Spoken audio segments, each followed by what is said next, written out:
Sword Art Online has got to be the most disappointing anime ever made. It takes a genuinely compelling premise and completely wastes it. What could have been an intense, character-driven exploration of survival, psychology, and morality ends up as a convoluted mess riddled with bad writing and flat forgettable characters. Rather than leaning into the depth and drama the concept demands, the show opts for lazy plot twists, shallow romances, and overpowered protagonists who never face meaningful consequences. The pacing lurches from rushed arcs to painfully drawn-out filler, while the narrative abandons its own rules whenever convenient. It's not just a missed opportunity, it's a case study in how to take something promising and smother it under layers of awfulness. For fans hoping for a bold, smart, emotionally resonant story, Sword Art Online is a complete letdown. Sword Art Online is one of the most hated anime of all time, and it absolutely earned that reputation. There's nothing redeeming about the show, not the writing, which is riddled with contradictions, not the characters, who are either bland, underdeveloped, or painfully annoying, not even the action, which lacks any real tension or consequence because the protagonist is absurdly overpowered from the start. The show constantly promises depth and emotional stakes, only to undercut itself with shallow storytelling and awkward tonal shifts. In the hands of poor execution, Sword Art Online became a cautionary tale. It's proof that a great concept means nothing without good writing behind it. The game design of the fictional MMOs in Sword Art Online is embarrassingly bad. It's painfully obvious that the author didn't do any meaningful research, or more likely, has never actually played an MMO himself. The mechanics, systems, and logic behind these virtual worlds are either nonsensical or completely unexplained, as if they were thrown together just to serve whatever the plot needed in the moment. It feels less like the story was written by someone familiar with online games, and more like someone who overheard a vague description of MMOs once and decided to base an entire series around it. There's no attention to detail, no understanding of how player progression, game balance, or community dynamics actually work. Basic concepts like combat roles, item economies, or skill systems are either ignored or laughably shallow. For a show that hinges on the idea of being trapped in a high-stakes virtual world, the world itself is shockingly underdeveloped and implausible. It completely breaks immersion, not because it's fantasy, but because it doesn't even follow its own rules. It's MMO storytelling without the MMO logic, and it shows. If you're looking for a genuinely good anime to watch, Mieruko-chan is absolutely worth checking out. It's a clever and unique blend of horror and comedy that strikes a surprisingly effective balance between creepy and heartfelt. The premise is simple but compelling. A girl who can see terrifying spirits tries to go about her everyday life while pretending she can't see them, and the execution is both entertaining and emotionally engaging. The horror elements are genuinely unsettling with some impressively eerie creature designs, but what really makes the show stand out is how it layers in character development, humor, and even moments of real emotional depth. It's not just about the scares, it's about how the main character handles fear, friendship, and the unknown. Mieruko-chan is funny, weirdly touching, and refreshingly different from your typical horror anime. In this video, we're going to talk about why Mieruko-chan is a much better anime than Sword Art Online. We'll start with a breakdown of the plot to give some context, and then dive into the key reasons why Mieruko-chan stands out where Sword Art Online falls flat. Let's get into it. High school student Miko Yotsuya is able to see horrifying ghosts, but she does her best to ignore them. In this video, I'll break down and explain the Mieruko-chan anime series. The anime begins with Miko watching a horror show on TV with her younger brother Kyosuke. The next morning, Miko notices weird things happening, such as dogs barking at nothing and a mysterious handprint on our bathroom mirror. Miko goes to school, and she meets her friend Hana Yurikawa. Miko waits at a bus stop during the rain. She sees the ghost of an old rotting woman, but pretends that nothing happened. The ghost eventually stops bothering Miko. She walks off and vanishes on her own. Miko returns home, and she sees the ghost of a man in her bathroom, which explains where the handprint she noticed earlier came from. Miko pretends like nothing happened again, and the ghost vanishes on his own. Miko goes to school, and she sees the ghost of a dead student. Miko starts seeing several other ghosts at school. A ghost wraps itself around Hana. Miko takes Hana to the nurse's office, and she's unable to get rid of the ghost with hand sanitizer. The nurse walks into the room, and the ghost grabs her instead of Hana. Miko and Hana go to buy some pastries after school. Miko gets distracted and she accidentally waits in a line of ghosts. Miko and Hana encounter a stray cat. Hana posts about the cat online for someone to adopt. Two men come to adopt the cat. There's a man with scars on his face and a handsome man. Miko sees evil cat spirits surround the handsome man. She decides to give the cat to the man with scars on his face since he has angelic cat spirits watching over him. The man brings the cat home, and it's revealed that the scars on his face are from cat scratches. Miko takes the bus to meet Hana, but a talkative ghost is on board. Miko pretends not to see the ghost. Miko goes to a cafe. She sees a guy getting haunted by a clingy ghost. Miko is able to subtly convince the ghost to go for someone else. Hana finally arrives at the cafe. Miko sees that the guy is dating a woman who's haunted by several clingy ghosts. She deduces that they're both unfaithful. Miko buys some prayer beads to ward off the ghosts. The prayer beads seem to work, but they break when Miko comes across a bigger ghost. Hana brings Miko to a fortune teller named the Godmother. She tries to scam Miko, but sees a faint ghost behind her. The Godmother knows that Miko can see the ghosts, but she pretends not to. The Godmother sees a spiritual aura surrounding Hana that draws ghosts toward her, but also protects her. The Godmother gives Miko her most powerful prayer beads for free, but they break. Miko decides to stop using prayer beads. The Godmother retires from fortune telling, and she goes to live with her son in the countryside. Kyosuke and Miko watch the horror show on TV together again. Kyosuke notices that Miko is acting strange. He thinks that Miko has an abusive boyfriend and secretly follows her around. Miko takes a bath, and she sees a ghost in the bathroom. Miko goes to eat breakfast with her family the next morning. There's a big ghost there, so Miko excuses herself and she doesn't eat anything. Miko puts a pudding near her dad's funeral altar. It's revealed that Miko's dad is a ghost as well. Another student at Miko's school named Yulia Nigoredo can see ghosts too. Yulia has been seeing ghosts since she was young and isn't scared of them anymore. Yulia notices Miko avoiding a ghost. Yulia talks to Miko in private at school. Yulia claims that she can see ghosts and knows that Miko can also see them, but Miko denies it. Miko sees a huge ghost in the room and Yulia can't see it. Miko chokes Yulia until she loses consciousness. Yulia wakes up in the nurse's office. Miko tells Yulia to act like she didn't see anything. Yulia misinterprets what Miko said and thinks that it was a threat. Miko walks home at night after shopping with Hana. She encounters an old woman. Miko carries the woman home and learns that she suffers from memory loss. There's a ghost nearby that repeatedly says the numbers 4631. Miko shows the woman the numbers and she opens a safe. There's a comb from her husband and the woman is able to regain her memories after putting it on. The ghost thanks Miko. There's an enormous ghost haunting Hana. She encounters a young boy who lost his dog. Hana enters an abandoned building to find the boy's dog. She discovers the dog and returns her to the boy. Hana meets up with Miko. The ghost haunting her has grown even bigger from eating smaller ghosts. Miko and Hana go to a shrine. They pray, and Miko wishes to get rid of the ghost haunting Hana. Shrine spirits appear and they destroy the ghost. Before the shrine spirits disappear, they say the words 3 times to Miko, but she doesn't know what it means. Yulia wants to get revenge on Miko for humiliating her. Hana took a picture of herself and Miko at the shrine. She posted the picture online and it got several likes. Hana wants to pursue a hobby in photography and she got an instant camera that will print the pictures. Yulia comes and she suggests that they should go to the mountains for a photo shoot. The characters have to walk through a haunted tunnel and it's filled with ghosts. Yulia wants Miko to react, but she ignores the ghosts. Yulia can't see a big ghost eating the smaller ghosts. Yulia thinks that Miko is exorcising the ghosts. The big ghost attacks the characters, but the shrine spirits appear and force it to retreat. Miko, Hana, and Yulia leave the tunnel. During the bus ride home, Hana takes a picture of them. Yulia doesn't know why the ghosts are drawn to them, but she sees the aura surrounding Hana and understands the reason. Yulia is about to tell Hana, but Miko interrupts her. Kyosuke and Miko go to the mall to buy a birthday present for their mom. They purchase a pair of matching mugs. On the train ride home, Miko sees a ghost wielding an axe. The ghost starts attacking the passengers, but the axe passes through them. The ghost attacks Miko next, but she ignores it and doesn't react at all. Miko is scared, and she gets off the train early with Kyosuke. Miko and Hana's teacher is going on maternity leave. Miko sees a ghost haunting the teacher. The teacher mentions that she was pregnant before, but the baby died. Miko realizes that the ghost is the dead baby trying to protect his younger sibling. During the night, Miko thinks about helping the ghosts, but changes her mind and continues ignoring them when she sees an ugly ghost near the vending machine. The new teacher comes to class, and it turns out to be the man haunted by the evil cat spirits. His name is Zen Tono. Miko goes to the bathroom. She finds Yulia eating her lunch alone in one of the stalls. There's a huge ghost there, so Miko invites Yulia to eat lunch with her and Hana. Miko, Hana, and Yulia go to a haunted house to win some free donuts. Miko realizes that she doesn't have to hide her fear here and openly reacts to the scary stuff. Miko sees a large female ghost haunting Zen, and she can't concentrate on her schoolwork. Hana is about to faint from hunger, and Miko takes her to the nurse's office. The ghosts haunting Zen are draining Hana's aura, which is causing her to be continuously hungry. Miko and Hana go to the park. A ghost attacks Miko, but the shrine spirits appear and destroy the ghost. Miko realizes that the shrine spirits will protect her 3 more times. They've already protected Miko twice, so this means that the shrine spirits will only protect her 1 more time. A man is about to kill a stray cat, but some students walk by and he's forced to leave. A flashback shows that Zen's mother was very strict to him. Miko follows Zen home after school. She sees Zen about to touch a stray cat and interrupts him. Miko takes the cat and she runs away. The cat jumps out of Miko's arms into the middle of the street. Zen dives into traffic to rescue the cat, but he gets hit by a car. Another flashback scene shows Zen adopting a stray cat, but his mother killed it. Back in the present, Zen is taken to the hospital. Miko admits that she thought Zen would hurt the cat, but he informs her that he's trying to hunt the guy who's been killing stray cats. Zen's friend Satoru comes to the hospital. He explains Zen's past to Miko. She realizes that the huge female ghost haunting Zen is his mother. Miko provokes the ghost to attack her. The shrine spirits appear to destroy it. That was the last time, so the shrine spirits won't protect Miko anymore. Zen feels much better now that the ghost of his mom is gone. The evil cat spirits surrounding Zen vanish too. Miko lets Zen adopt the stray cat he saved. Zen finds the guy killing the stray cats and he tases him. The man ends up becoming a missing person, so we don't know what happened to him. Miko goes to the shrine to show her gratitude and give another offering. However, the shrine spirits are angry and they're about to kill her. Miko wakes up in bed and her shrine visit was just a nightmare. Miko continues to ignore all the ghosts that she sees. Miko still doesn't know how or why she can see ghosts. Finally, the anime ends with Miko, Hana, and Yulia at school. The shrine spirits are still following Miko. And that's the Mieruko-chan anime series explained. Mieruko-chan received positive reviews from critics and audiences. Which movie or anime should I do next? Leave a suggestion. Check out some of the other videos on this channel. Well, that's it for this video. If you enjoyed it, make sure to subscribe so you never miss a future upload. Thanks for watching and I'll see you in the next video. As you can see, Mieruko-chan is a lot of fun to watch. It manages to be both entertaining and emotionally resonant, blending horror and comedy in a way that feels fresh and engaging. Unlike Sword Art Online, which often falls into predictable tropes and hollow storytelling, Mieruko-chan keeps things interesting with its unique premise, well-paced plot, and surprisingly heartfelt character moments. The main character is relatable and likable, and her reactions to the terrifying world around her feel grounded and real. The show doesn't rely on flashy battles or overpowered protagonists to hold your attention. Instead, it builds tension through atmosphere, smart storytelling, and emotional stakes that actually matter. Where Sword Art Online often feels bloated and directionless, Mieruko-chan stays focused, creative, and consistently engaging from start to finish. It's a great example of how strong writing and a clear vision can turn a simple concept into something truly memorable. The writing in Mieruko-chan is on a whole different level compared to Sword Art Online. It's thoughtful, tight, and well-paced, with a clear focus on building atmosphere and developing characters in a way that feels natural and believable. Instead of relying on overused cliches and predictable plot twists like Sword Art Online, Mieruko-chan offers smart storytelling that balances humor, horror, and emotion without feeling forced or shallow. The dialogue feels authentic, the character motivations make sense, and the story progresses in a way that keeps you genuinely invested. It's clear that the writers put real care into crafting a cohesive narrative that respects the audience's intelligence, something that's often missing in Sword Art Online. The voice acting in Mieruko-chan is great as well. The cast brings the characters to life in a way that perfectly fits their personalities and the tone of the show. Each performance feels natural and adds depth, helping to sell both the comedic moments and the more intense, scary scenes. In Sword Art Online, however, the voice acting often feels flat or over the top, which makes it harder to connect with the characters. Sometimes the emotions come off as forced or exaggerated, which only highlights the weaknesses in the writing and character development. Compared to Mieruko-chan, Sword Art Online just doesn't deliver the same level of believable, engaging performances. If you're in the mood for another thrilling horror movie, you definitely need to check out Run. This gripping film comes from the same talented filmmakers behind Searching, so you can expect a clever and suspenseful experience that will keep you on the edge of your seat from start to finish. Whether you're a fan of psychological tension or unexpected twists, Run is sure to deliver an unforgettable scare. Run is a 2020 American thriller horror mystery movie. In this video, I'll explain the ending of the film. Let's get started. In the movie's final act, the truth is revealed to the audience. The Chloe that we know was abducted by Diane when she was a baby because Diane's real daughter died a few hours after being born, which means that Diane is not Chloe's real mother. Additionally, Chloe was never really sick or paralyzed. She was forced to take those canine muscle relaxant pills. Chloe drinks organophosphate, and this forces Diane to take Chloe to the hospital. The doctors tell Diane that Chloe will have to speak with a mental health professional because she just attempted to commit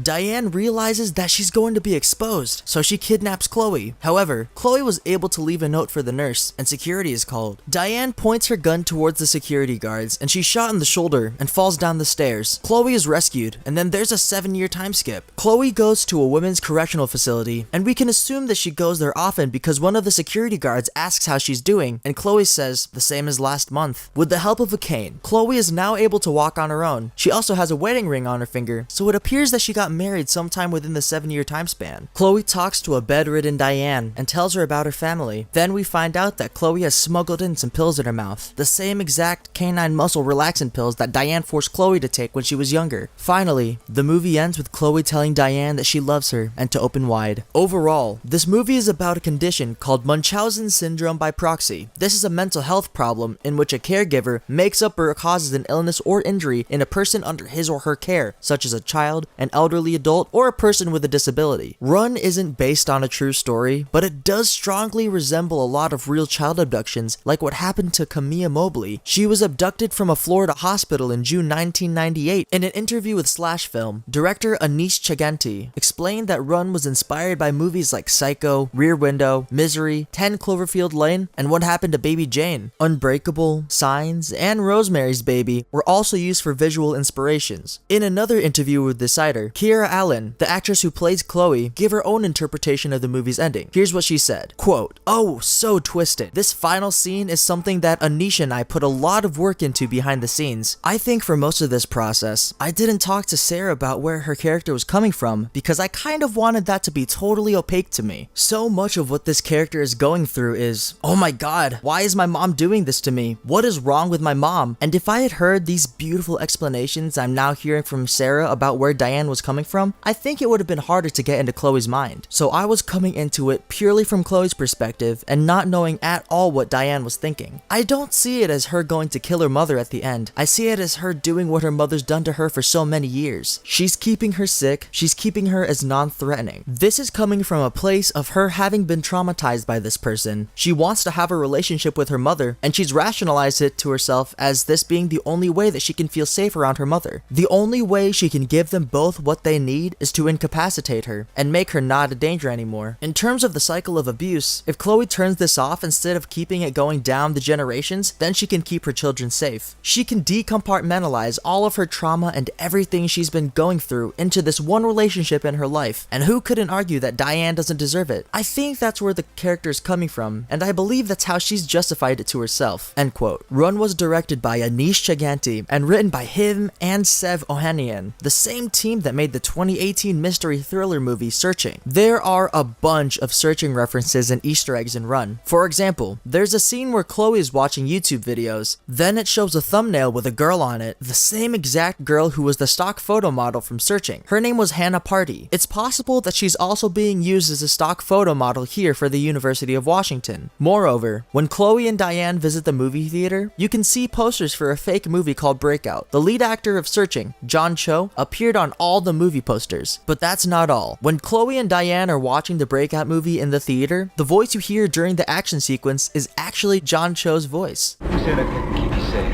It's unknown whether or not there will be a sequel to Run, but Anish Chaganty and Sev Ohanian are currently working on a sequel to Searching. They'll probably the next project of ours that will probably come out next is Searching 2. They've stated that the sequel will not follow the same characters or plotline as the original movie. What did you think of Run? Let me know your opinion in the comments below. I personally thought it was pretty good. It was very tense and suspenseful. I'm definitely looking forward to the filmmaker's next project. Well, that's it for this video. If you enjoyed it, make sure to subscribe so you never miss a future upload. Thanks for watching, and I'll see you in the next video. Run is the newest movie on Hulu. It's made by the same people who also made the 2018 film Searching. There are a bunch of Easter eggs, references, and hidden details that you might not have noticed in the movie, so I'll explain some of them in this video. Here are 17 Easter eggs in Run. Number 1. YouTube videos. Chloe watches some YouTube videos about the University of Washington, and there's a redheaded girl on the thumbnail of one of the recommended videos. This is the same exact stock photo model girl from the 2018 movie Searching. Her name is Hannah Party, played by actress Erica Jenkins. Writer Sev Ohanian has even confirmed on Reddit that Run and Searching both exist inside the same universe. Furthermore, Reddit user PLW37 also found a few other references to Searching. When Chloe's watching YouTube, one of the featured videos in the sidebar is Solder Grid Style by LVS Pro Hacks. This same video showed up on David Kim's YouTube page in Searching, except that it was Soldier Grid Style PCB/219 Run by LVS Pro Hacks. They were deliberately name dropping their next film way before anyone knew anything about it. The University of Washington video that Chloe watches shows a certain URL, but if you actually go to that URL in real life, it's a video called the Merricam, No Cost Steadicam DIY, a tutorial that Will Merrick, one of the editors of Searching and Run, posted back in 2009. It's actually pretty popular with 1.2 million views. This same video appeared on David Kim's YouTube page in Searching. Number 2, Dr. Kasabian. By the way, Dr. Kasabian called earlier. Dr. Kasabian is a reference to one of the producers of the movie, Natalie Kasabian. Her father is an actual doctor who helped on the movie. Number 3, Game of Cards 2. There's a program called Game of Cards 2 on the desktop here. The icon used is an image of Natalie Kasabian's face. Furthermore, in Searching, a program called Game of Cards was shown on Robert's desktop. The filmmakers explained that they plan to increase the version sequentially in every movie. Number 4, Voice Recording Cameo. Thank you for calling 411. Director Anish Chaganty provides the recorded voice on the phone when Chloe calls 411. He also has another in-person cameo later in the movie. Number 5, Derry, Maine. Derry, Maine. Derry, Maine is mentioned here. This is a fictional town where a lot of Stephen King's novels are set in. The filmmakers are big fans of his work. Number 6, Evercreek. Evercreek Pharmacy. Number 1. The pharmacy is called Evercreek Pharmacy. This is yet another reference to Searching. The high school that Margot went to was called Evercreek High School. Number 7, Tony Revolori's voice cameo. Hello? Who's this? The voice on the phone here is from Tony Revolori, who's best known for playing Flash Thompson in Spider-Man Homecoming and Spider-Man Far From Home. In an interview with Slash Film, Natalie Kasabian explained that Tony Revolori is good friends with the filmmakers, and they've known him for several years. Tony Revolori was put in the movie because they thought it would be a cool cameo to sneak in. Number 8, Fake Movies. Diane and Chloe go to a movie theater, and we can see the movies Breakout and Fake News are playing there. The name Breakout is fitting, considering that's exactly what Chloe's trying to do. Moreover, Fake News is the name of a show that the filmmakers are developing, so they wanted to add that in there. Additionally, the person on all the Breakout movie posters is John Cho, the actor who played the lead character in Searching. You can also hear John Cho's voice during the scene where Diane and Chloe are watching the film in the theater. Since it's been confirmed that Searching and Run take place in the same universe, I guess David Kim eventually became an actor. Number 9, Pet Clinic. There's a pet clinic right next to the pharmacy. This foreshadows how the green pills that Chloe was forced to take were animal related and not meant for humans. Number 10, Kathy Bates. Hey, Mrs. Bates. Oh my goodness. Chloe, are you okay? The pharmacist's last name is Bates, and her name tag says Kathy, which means that her full name is Kathy Bates. This is a reference to American actress and director Kathy Bates, who played Annie Wilkes in the 1990 psychological thriller film Misery. The filmmakers have stated that Misery was a big inspiration for Run. Number 11, director cameo. The guy walking into the pharmacy here is Anish Chaganty, the director of the film. It's similar to what Alfred Hitchcock used to do in his movies. He would make a quick cameo appearance as a non-speaking extra. Alfred Hitchcock actually made cameo appearances in 40 out of his 54 films. Number 12, scars. When Diane is showering, you can see some scars on her back. There was a deeper explanation for these scars in earlier drafts, but it was cut from the final film. However, if you look at Diane's emails, you can see that she's an abuse survivor, so this would somewhat explain how she got those scars. Diane was a victim of abuse. Number 13, Mission Impossible. The scene where Chloe crawls on the roof is a reference to the Mission Impossible movies. It's supposed to intentionally evoke the pullout of Tom Cruise on the Burj Khalifa. Mission Impossible is Anish Chaganty's favorite film franchise. Number 14, Misery. If you're wondering why Diane keeps a box full of incriminating evidence against her, it's because it was inspired by Misery. It's also quite realistic for serial criminals to do the same. Number 15, Catch Me If You Can. When Chloe is looking through the box of evidence, you can see that someone named Hank Abigail Jr. helped Diane get a new social security number. This is a reference to Leonardo DiCaprio DiCaprio's character, Frank Abagnale Jr. from the 2002 Steven Spielberg movie Catch Me If You Can. Number 16, Nurse Cammy. The actress who plays Nurse Cammy is Sarah Sohn, the same person who played Pamela Kim in Searching. As stated before, Run and Searching take place inside the same exact universe. Writer Seb Ohanian said that this nurse is Pam Kim's twin sister. Number 17, Daughter Named Annie.